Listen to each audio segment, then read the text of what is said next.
ناظرین و سامعین السلام علیکم ورحمۃ اللہ وبرکاتہ۔ ناظرین و سامعین، آج میں آپ کے لیے اولاد کے حوالے سے بہت زبردست ایک عمل لے کے آیا ہوں، اور وہ یہ ہے کہ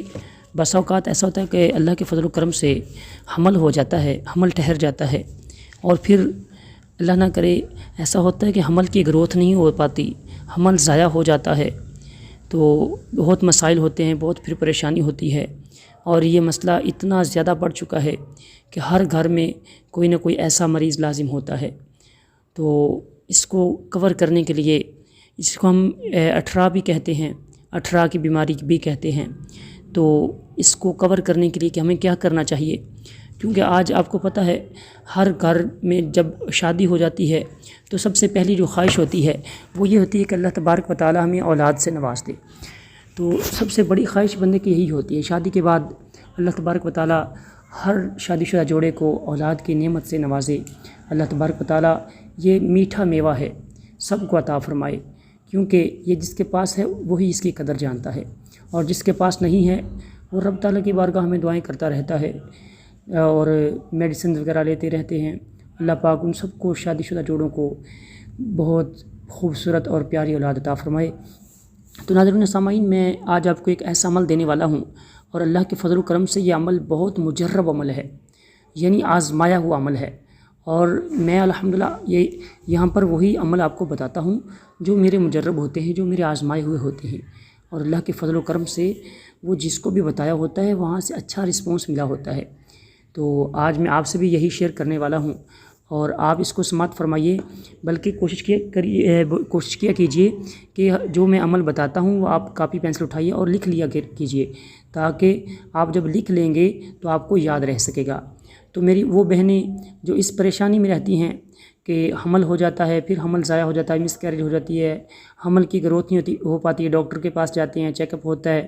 ڈاکٹر حضرات یہی کہتے ہیں جناب، تو وہاں سے یہی رپلائی ملتا ہے، وہیں جواب ملتا ہے کہ جناب آپ کی حمل کی گروتھ نہیں ہو رہی، لہٰذا ایبورشن کروانا پڑے گا۔ تو پھر بہت پریشانی ہوتی ہے، بہت پریشانی ہوتی ہے، اور کئی کار تو اسی وجہ سے ٹوٹتے ہوئے دیکھے ہیں کہ جب اولاد نہیں ہوتی۔ اب دیکھیں نا، اولاد دینا اللہ تبارک و تعالیٰ کی ذات کا کام ہے، لیکن ہم لوگ جس کے ہاں اولاد نہیں ہوتی اس کو پتہ نہیں کیا کچھ سمجھ لیتے ہیں، اور یہاں تک کہ کچھ لوگ تو یہاں تک کہتے ہیں کہ یہ نحوست ہے، یہ ہے، وہ ہے، اس طرح کی باتیں کرتے ہیں۔ تو یہ اللہ تبارک و تعالیٰ کی دین ہوتی ہے، کس کو اولاد دے، کس کو کتنی اولاد دے، کس کو بیٹے دے، کس کو بیٹیوں سے نوازے، یہ اللہ تبارک و تعالیٰ کی عطا ہوتی ہے۔ تو ناظرین و سامعین، اسی حل کے لیے ایک بہن نے میرے سے رابطہ بھی کیا، کومنٹ بھی کیا کہ مجھے یہ عمل بتا دیجئے اس طرح کا کوئی، اور وہ مجرب ہو، آزمایا ہوا ہو۔ تو میں نے اسی لیے یہ عمل جو ہے آپ کو بتانے لگا ہوں، اور اس سے ہٹ کر آپ کو کوئی بھی بات ہو، آپ کومنٹ میں آ کر وہ بتا دیجئے کہ مجھے فلاں چیز کی ضرورت ہے، مجھے وہ بتا دیجئے، تو انشاءاللہ میں اس پر بھی ایک ویڈیو بنا دیا کروں گا، کیونکہ میں آپ کے لیے کام کر رہا ہوں، اور انشاءاللہ آپ کو جو بھی ضرورت ہوگی میں انشاءاللہ اللہ پاک کے فضل و کرم سے اسی پر بنا دیا کروں گا۔ تو آپ نے کرنا یہ ہے کہ آپ اپنا بایاں ہاتھ، الٹا ہاتھ جو ہوتا ہے، سیدھا ہاتھ اور الٹا ہاتھ، آپ کا جو الٹا ہاتھ ہے، بایاں ہاتھ جو ہے اس کو اپنی ناف کے اوپر رکھیں، اور اس طرح رکھیں کہ جو شہادت والی انگلی ہے آپ کی، وہ شہادت والی انگلی ناف کے اندر ڈال دیں۔ جب شہادت والی انگلی ناف کے اندر آپ ڈال لیں تو پھر آپ نے کیا کرنا ہے، اس وقت آپ نے نماز والا درود پاک 7 مرتبہ، اللہم صل علی محمد وعلی آل محمد کما صلیت علی ابراہیم وعلی آل ابراہیم انک حمید مجید، یہ 7 مرتبہ آپ نے پڑھنا ہے۔ اور اس کے بعد آپ نے کرنا یہ ہے کہ یہ پڑھیے، یا قابض، یا قابض، آپ نے ایک تسبیح پڑھنی ہے، ایک تسبیح یعنی کہ 100 دانے والی تسبیح ہو، 100 مرتبہ آپ نے یہ پڑھنا ہے، یا قابض، یا قابض، یا قابض۔ اور اس کے بعد آپ نے کیا کرنا ہے کہ پھر 7 مرتبہ وہی نماز والا درود پاک، اللہم صل علی محمد وعلی آل محمد کما صلیت علی ابراہیم وعلی آل ابراہیم انک حمید مجید، آپ نے یہ پڑھنا ہے۔ اس کے بعد انشاءاللہ اس کا فائدہ یہ ہوگا کہ کبھی مس کیریج نہیں ہوگی، بچے کی حفاظت رہے گی، اور اس کے ساتھ ساتھ اگر آپ چاہتی ہیں کہ اولاد نیک بھی ہو تو پھر یہ ہوگا کہ جب حمل ہو جائے، حمل سے لے کر آخری ایام تک درود پاک کی کثرت کریں، چلتے پھرتے اٹھتے بیٹھتے درود پاک پڑھتی رہیں تو انشاءاللہ العزیز آپ کی اولاد نیک ہوگی۔ اور اگر آپ یہ چاہتی ہیں، ہر بہن یا ہر بھائی یہی چاہتا ہے کہ میری اولاد خوبصورت بھی ہو، نیک بھی ہو، اور اگر آپ یہ چاہتی ہیں کہ میری اولاد جو ہے وہ خوبصورت ہو، تو پھر اس کے لیے آپ کو یہ کرنا ہوگا کہ آپ بادام روغن کے لے لیجئے اور روزانہ کی بنیاد پر شروع سے لے کر حمل کے آخری ایام تک، یعنی جب تک بچہ پیدا نہیں ہو جاتا تب تک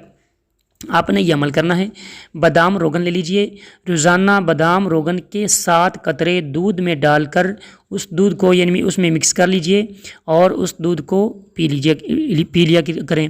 اور یہ آپ چاہے تو صبح کے ٹائم پئیں، چاہے تو شام کے ٹائم پی لیا کریں، اس میں کوئی حرج نہیں ہے، یہ روزانہ آپ نے کرنا ہے۔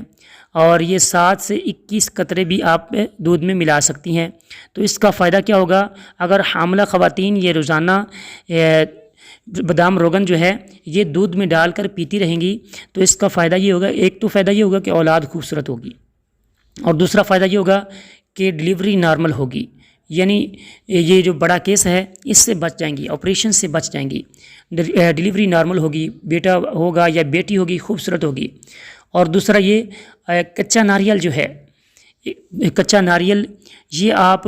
حمل کے شروع سے آخر تک یہ کچا ناریل یہ کھاتی رہیں، اس سے یہ ہوگا کہ آپ کا بچہ جو ہے وہ خوبصورت ہوگا اور ذہنی توازن اس کا ٹھیک ہوگا، یعنی ذہنی لحاظ سے تیز ترین ہوگا، اس کا ذہن مضبوط ہوگا، یوں سمجھ لیجئے کہ وہ کمپیوٹر کی طرح تیز ذہن والا بچہ ہوگا۔ تو آج کا یہ عمل تھا، اور اگر آپ کو کوئی اور عمل چاہیے تو آپ کمنٹ باکس میں آ کر مجھ سے بات کر سکتے ہیں، چاہے مرد ہیں یا آپ خواتین ہیں، آپ کمنٹ باکس میں آ کر میرے سے بات کریں، میں انشاءاللہ آپ کو وہاں پر بھی رپلائی کروں گا، اور پہلے بھی کر رہا ہوں اور انشاءاللہ پھر بھی کرتا رہوں گا۔ یوٹیوب چینل کو ضرور سبسکرائب کریں اور بیل آئیکن پر بھی کلک کرنا نہ بھولیں تاکہ چینل پر آنے والی ہر ویڈیو آپ کو فوراً مل سکے۔